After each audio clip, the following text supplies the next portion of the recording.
আগের ভিডিওতে আমার অনেক শুভাকাঙ্ক্ষী আমাকে জানিয়েছে তুমি কেন কেরিয়ার নিয়ে ভাবলে না, কেন এত তাড়াতাড়ি সংসার শুরু করে দিলে। অনেকে আবার ব্যঙ্গ করে বলেছে যে তোমার আমার সেম বয়স, আমি পড়াশোনা করছি আর দেখো তুমি সংসার করছো। দেখো প্রথমত তো সংসার করাটা কোনো দুঃখের ব্যাপার না যে তুমি পড়াশোনা করছো আমি সংসার করছি বলে আমি দুঃখে আছি, এই কথাটা কিন্তু আমি একবারও কোনো সময় আমি সোশ্যাল মিডিয়াতে এসে বলি। এবার চলে আসি কেরিয়ার গড়বার কথা। প্রথমত তো আমি কেরিয়ার নিয়ে ভাবিনি, এই কথাটাও আমি কোনো সময় সোশ্যাল মিডিয়াতে বলিনি। আমি বরাবরই বলেছি আমি নিজে আর্ন করতে পছন্দ করি। এবার আর্ন করা আর কেরিয়ার গড়ার মধ্যে অনেকটা পার্থক্য রয়েছে। সকল মানুষেরই আলাদা আলাদা পছন্দ, আলাদা আলাদা চয়েস হয়ে থাকে।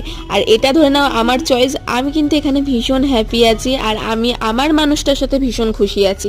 যাই হোক, আজকে মোটামুটি সংসারের কাজ করার পর নিমন্ত্রণ ছিল, তাই চটপট করে একটুখানি মাকে হেল্প করে দিচ্ছিলাম। যাচ্ছিলাম হলো তন্ময়ের সাথে একটা নিমন্ত্রণ বাড়িতে। এই দেখো আমাকে কেমন লাগছে জানিও, ট্রেনে করে কিন্তু অনেকটা দূর যেতে হয়েছিল, গেছিলাম মাছ দিয়াতে। ব্যাস আজকের জন্য এইটুকুই, দেখা হচ্ছে অন্য ভিডিওতে। ভিডিওটা ভালো লাগলে প্লিজ একটা কমেন্ট